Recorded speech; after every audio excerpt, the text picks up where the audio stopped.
She abandoned her husband at Dubai airport. What happened next changed her life forever. Left with nothing, his journey takes a shocking turn you won't expect.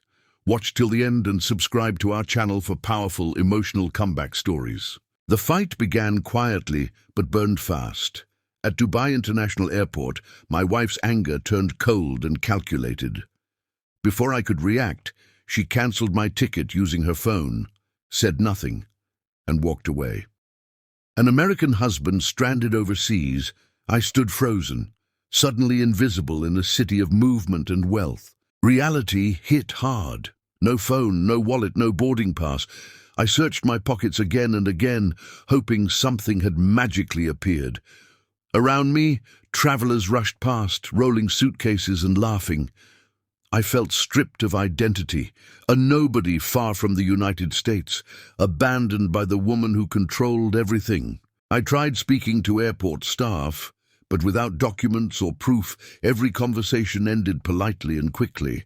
My pride collapsed into fear. I sat on a cold metal bench, replaying the argument, wondering how love had turned into power. That's when a shadow stopped in front of me. She was elegant, composed, and clearly important. Her eyes scanned the terminal like she owned it. Leaning closer, she whispered, "Pretend you're my husband. My driver is almost here." Before I could answer, she added softly, "Trust me. Your wife will regret this." My heart raced as she took my arm naturally, as if we'd done this 1,000 times. People immediately treated me differently. Security nodded. Staff smiled. I didn't understand why she chose me, but I felt protected for the first time since being abandoned. A luxury car pulled up outside. As we walked, she spoke quietly, explaining nothing, promising only help. I realized something important in that moment. Money didn't just buy comfort, it bought options, and my wife had just lost her greatest advantage over me. As the airport doors slid open, I glanced back once, expecting regret or fear. Instead, I felt clarity. Whatever waited ahead was unknown, but I was no longer helpless. The man left behind at an airport was disappearing, and someone stronger was beginning to take his place. The flight to New York felt unreal. Sitting beside her in first class, I finally learned her name, Eleanor Brooks, a US-based multimillionaire with global investments. She handed me a temporary phone and told me to rest. For the first time in days, I felt human again. Over the Atlantic, she listened as I explained my marriage, the control, the constant humiliation.